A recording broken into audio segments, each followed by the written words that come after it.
Hello everyone, so we have here a problem. Find the sum of 1 plus 3 plus 9 plus 27 up until the 10th term. So kung mapapansin ninyo, ito po ay geometric sequence. So the sum of a geometric sequence ay tinatawag na geometric series.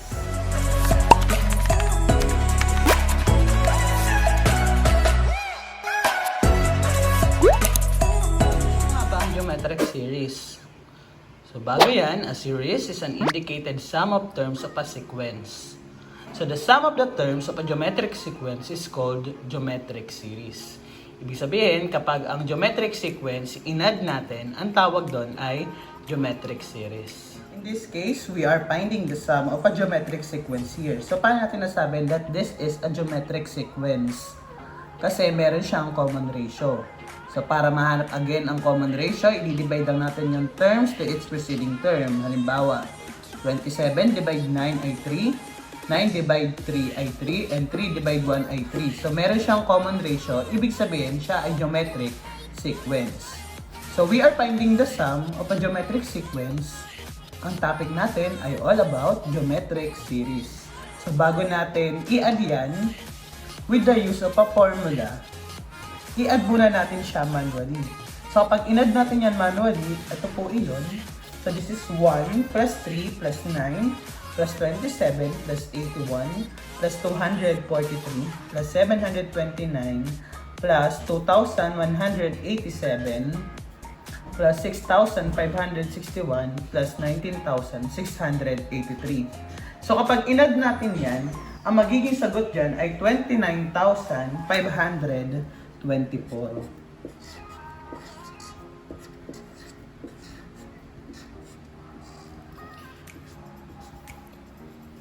So, paano ba natin madederive ang formula ng geometric series? So, ganito po iyon. We denoted the sum of a geometric sequence as S sub n. And since geometric sequence siya, so ang una nating ilalagay dyan ay yung first term. So, ito ay first term plus yung second term. Para makuha yung second term, i-multiply lang natin yung first term sa R. A sub 1R. Then, para makuha naman yung third term, i-multiply naman natin yung second term sa R, yung common ratio. So, A sub 1R times R, that's A sub 1R squared. And so on, hanggang makapunta ka sa last term. So, ang last term natin ay A sub 1. Siyempre, mababawasan lang yung R ng isa. So, ito ang last term. A sub 1R raised to n minus 1. So, gagawa tayo ng panibagong equation na kung saan itong buong equation na to, yung una, i-multiply natin sa R. So, that's R S sub n. So, kapag yung A sub 1, minultiply natin sa R, ang magiging sagot dyan ay A sub 1R. Itapat lang natin dito para i-determine ito. A sub 1R plus, ito naman, yung A sub 1R, pag minultiply sa R, that's A sub 1R squared. Hanggang makarating ka sa dulo. That's A sub 1 R raised to n. Bakit? Kasi yung last term, pag minultiply natin sa R, di ba nababawasan siya ng isa dito? Ngayon, eto, wala nang bawas. So, buo na siya. Yan. Plus. Okay. So, this time, ima-minus natin yung first equation natin sa second equation. So, paano ba yun? So, S sub n minus R S sub n equal. So, kapag minus natin to, di ba pag nagmaminus tayo, mag-change na ng sign, lahat na magiging negative. Ito magiging negative na. Then, pwede na natin silang i-add. Pag in-add natin yan, ito, 0 na yan, 0. Cancel na rin yan. Ang matitira na lang sa ating sum ay A sub 1, tsaka yung negative, A sub 1, R raised to n. So, kung mapapansin natin dito, meron siyang common. Common to by S sub n. So, i-factor muna natin yung S sub n to its common monomial factor sa S sub n. Yan. So, S sub n, divide S sub n, 1 na lang. Then, negative R S sub n, divide S sub n, R na lang. So, ito din, may common din sila, A sub 1. So, ilabas lang natin sa A sub 1, then divide natin. A sub 1 divide A sub 1 ay 1 na lang. Then, negative A sub 1 R raised to n divide A sub 1 ay R raised to n na lang.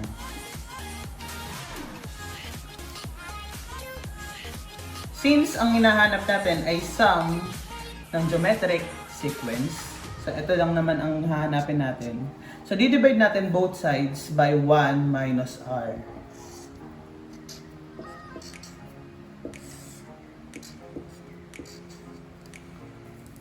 Okay, so makakancel na to.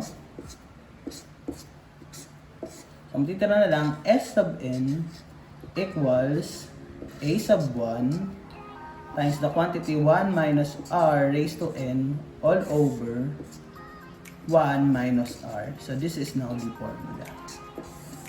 This is the formula, mga kaibigan. So, in geometric series, we denoted the sum as S sub n. Then, ito po yung formula. S sub n equals A sub 1 times the quantity 1 minus R raised to n all over 1 minus R. Where R is not equal to 0 at 1. Bakit yung R dapat hindi equal sa 1? Kasi, kapag nagkaroon tayo dito ng 1 minus, yung R natin ay 1, 1 minus 1, that's 0. Di ba hindi naman tayo makakapag-divide ng 0 dahil ito po ay magiging undefined. So, dapat yung common ratio natin is not equal to 1. Where A sub 1 is the first term, R is the common ratio, and yung N po is the number of terms.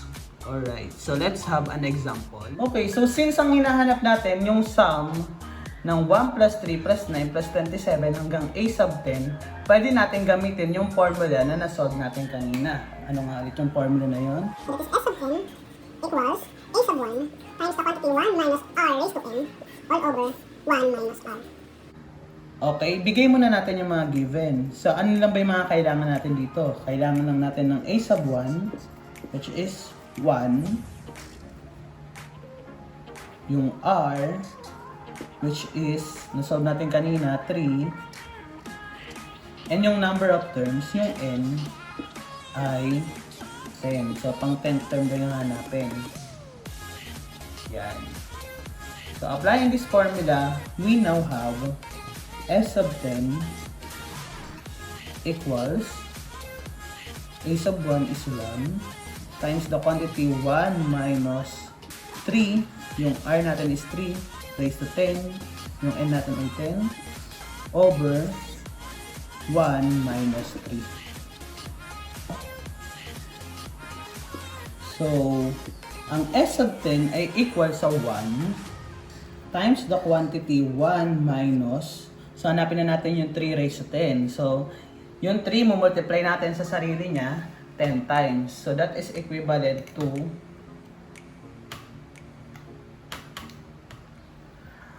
59,049.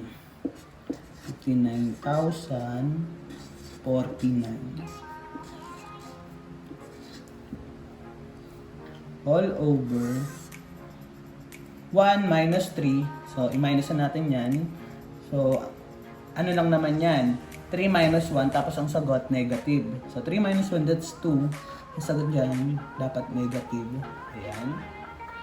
And then, ito naman, 1 minus 59,049.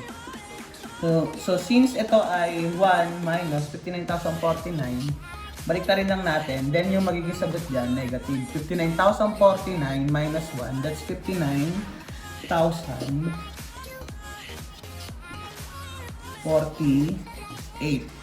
Yung sagot dyan ay negative. Tapos, ita-times sa 1. So, kapag tinimes naman to sa 1, ganito pa rin yung sagot. And then, di-divide natin sa negative 2. So, negative divide negative, ang sagot naman dyan ay positive. Positive pa rin naman yung sagot dyan. And then, yung 59,048, i-divide lang natin sa 2. So, that is equivalent to 29,524. So, kung i-replay nyo po yung video kanina, so, inad natin to manually, yung 1 plus 3 plus 9 plus 27 hanggang 19,683 ay yung last term. Yung pang 10th term, ito rin yung sagot, 29,524. So this is now the answer.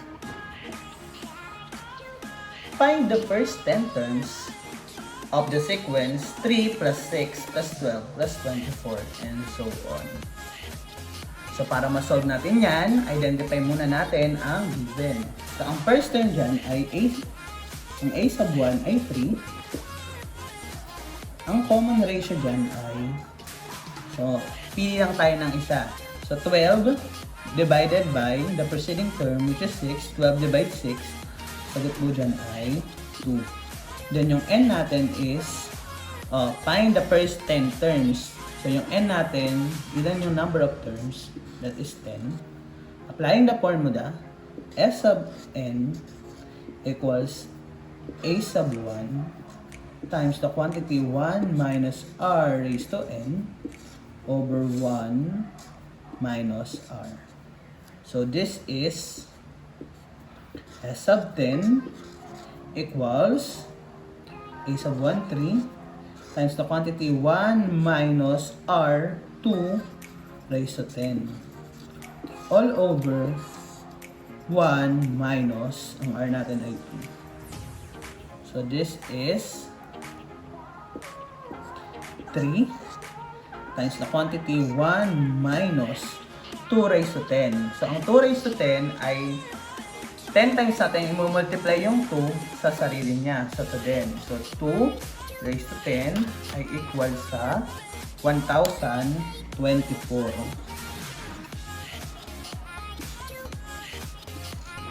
All over 1 minus 2 ay negative 1. So that's 2 minus 1. Tapos ang sagot negative. Okay, so dito na lang po.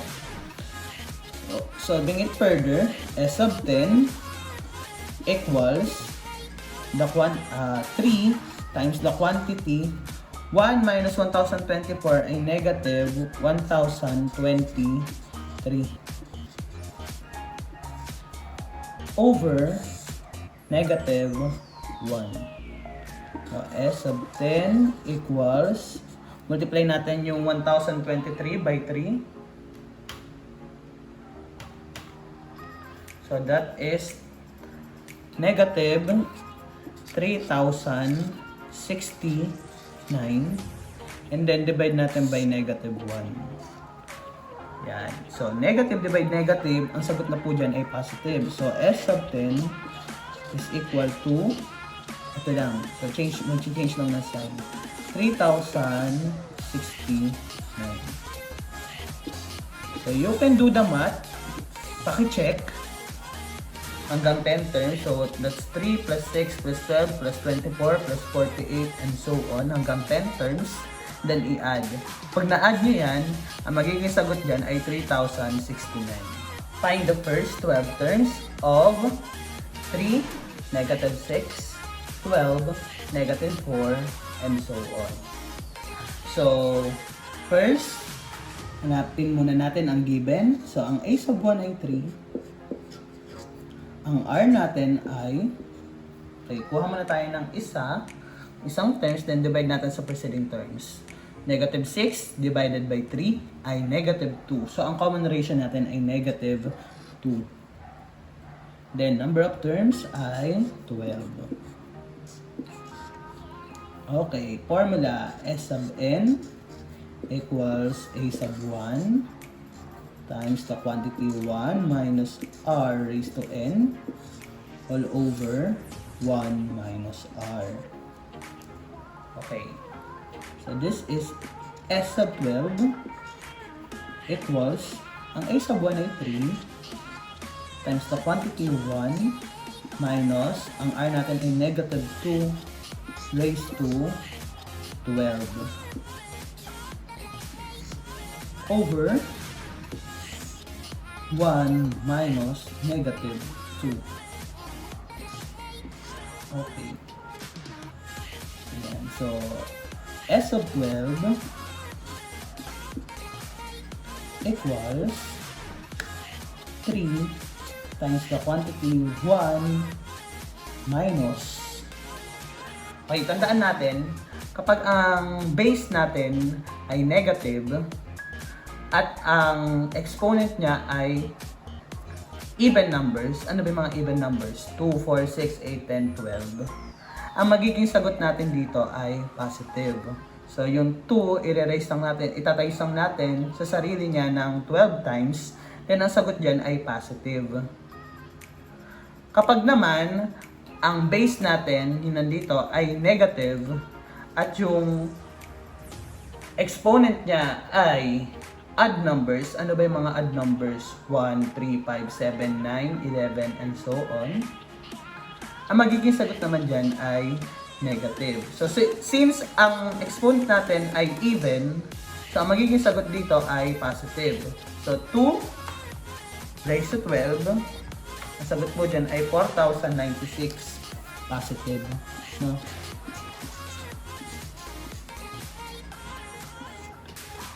All over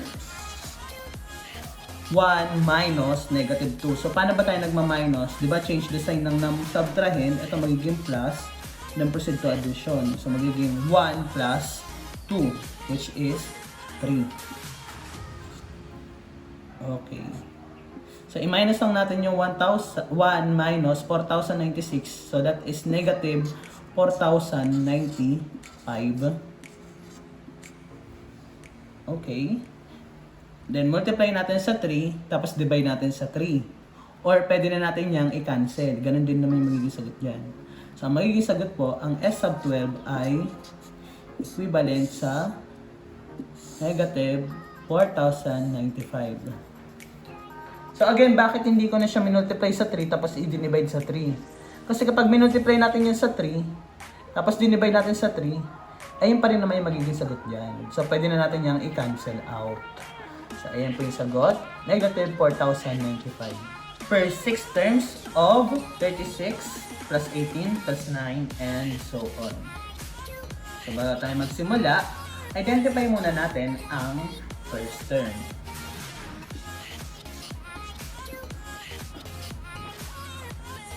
Ang first term ay 36.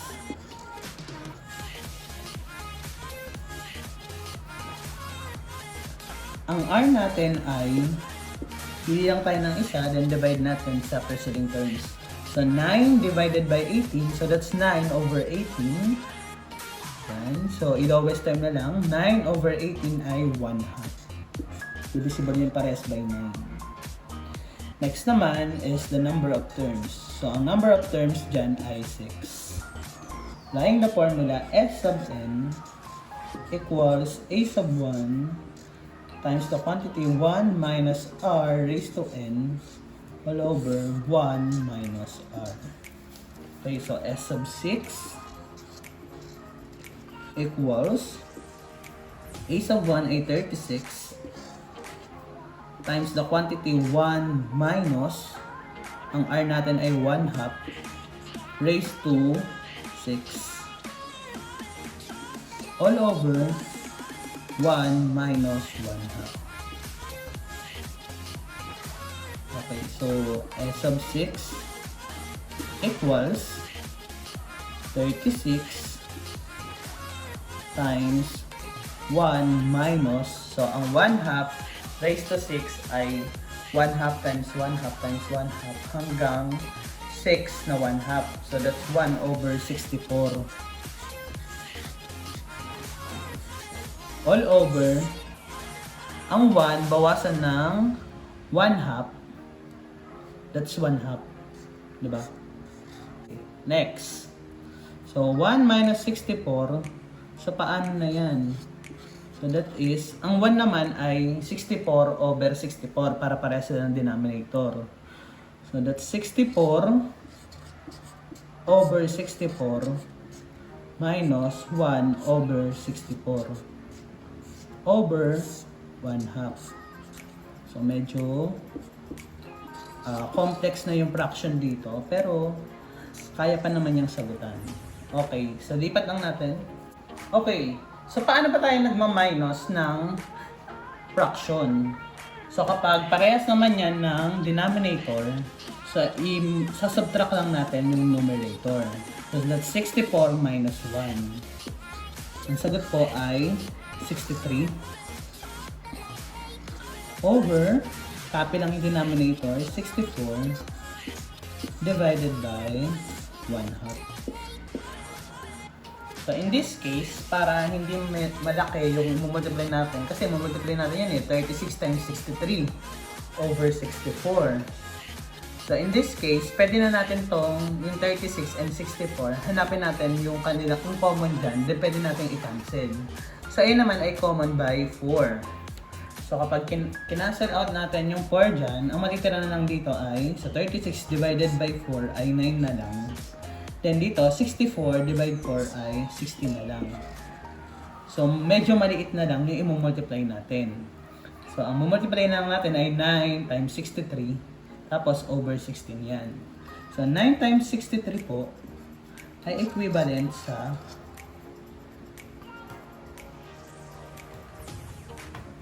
567 over, copy lang natin yung 16. Then, etong over 16 na to ay may over pa na 1. Okay, ayun po yun. Next, so eto na lang ang ating i-simplify pa. So, s of 6, Sabihin ko na nga, was 567 over 16 over 1/2.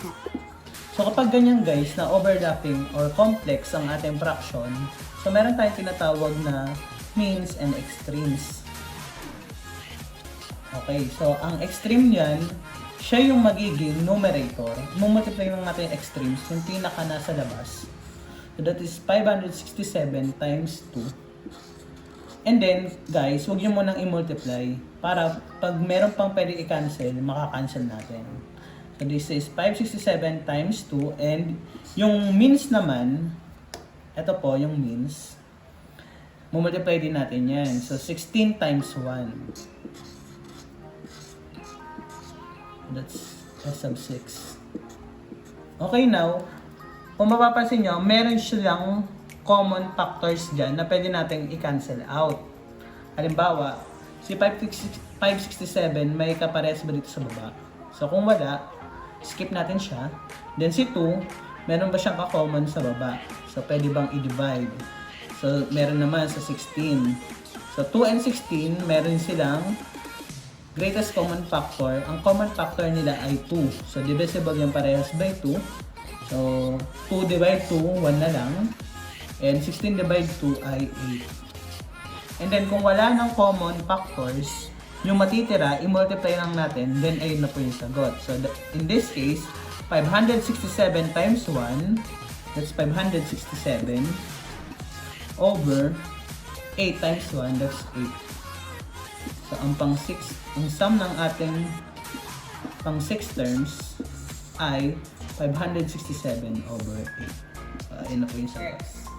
Find the sum of the first 5 terms of 1/2 plus 2/3 plus 8 over 9 and so on.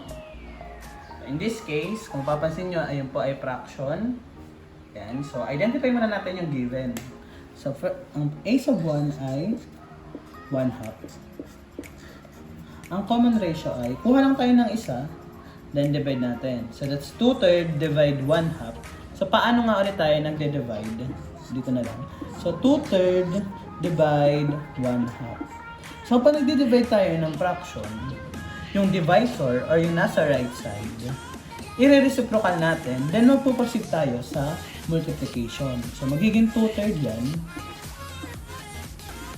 I-reciprocal natin ang divisor, yung 1/2 magiging 2 over 1.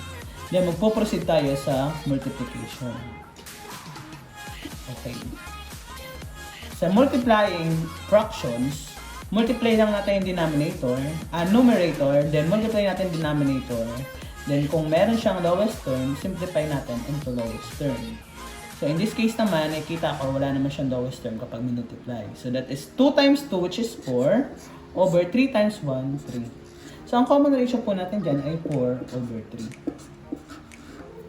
3. To make sure na ang common ratio ay 4 over 3, you can check, ito naman, 8 over 9, divide 2/3 yourself. Ayan, paka-check na lang po. And then, ang n natin is 5. Okay, applying the formula, S sub n equals A sub 1 times the quantity 1 minus r raised to n over 1 minus r. We can calculate the sum of the first 5 terms of this sequence. So, S sub 5 equals, ang A sub 1 natin ay 1/2 times the quantity 1 minus 4 over 3, ang ating common ratio, raised to 5 over 1 minus 4 over 3. Okay. Ayan. So that is S sub n or S sub 5 equals 1/2 times the quantity 1 minus ang 4 over 3 raised to 5 ay equivalent sa 1024 over 243. Okay. All over, ang 1 dyan ay, yung 1 dito, since whole number siya, kapag ipinarehas natin na ang magiging denominator niya ay 3, that's 3 over 3 minus 4 over 3. So, kapag yung 1 naman, ipaparehas natin ang denominator, which is 243. So, magiging 243 yan over 243. And then, pwede na natin siyang i-minus sa 1024 over 243. Okay, cut na natin yun. Medyo madami-dami. Medyo complex. Pero kapag in-step by step natin yan, madali lang naman yung masagutan. So this is 1/2 S sub 5 equals 1/2 times the quantity 243 minus 124. Okay, that's negative 781 over 243. Next naman, ito naman. So, 3 minus 4, that's negative 1 over 3. So, in this case, hindi na natin siya makakancel out. Wala tayong makakancel out kasi that's 1 times negative 781 over 2 times 243. So, ang pag-cancel out nung naman dyan, it's either pa-vertical or pa-diagonal. 781 tsaka 2, wala namang common dyan, tsaka yung 1 and 243. So, ang gagawin lang po dyan, multiply lang natin. So, 1 times negative 781. So, that is negative 781 over, eto, 2 times 243. Okay, huwag muna natin i-multiply para mamaya, pag nag-cancel out tayo, madali na lang. Over negative 1 over 3. Yan. Negative 1/3. Next naman, yung extremes and mean. So, ito yung extreme. That is negative 781 times 3 over, ito naman, so negative 1 times 2 times 243. So in this case guys, pwede na tayo mag-cancel out ng mga pwedeng i-cancel. Ayan. So dito, ang pwedeng i-cancel dyan, ang common naman dyan ay yung 3 tsaka 243. So yung 3 and 243 ay divisible by 3. So 3 divide 3 ay 1. And 243 divide 3 ay 81. Next, i-multiply natin yung natira. So negative 781 times 1, that's negative 781 over negative 1 times 2 times 81, that's negative 162. Then guys, since ito po ay negative divided by negative, ang sagot mo dyan ay positive. That's 781 over 162. Ito na po yung sagot.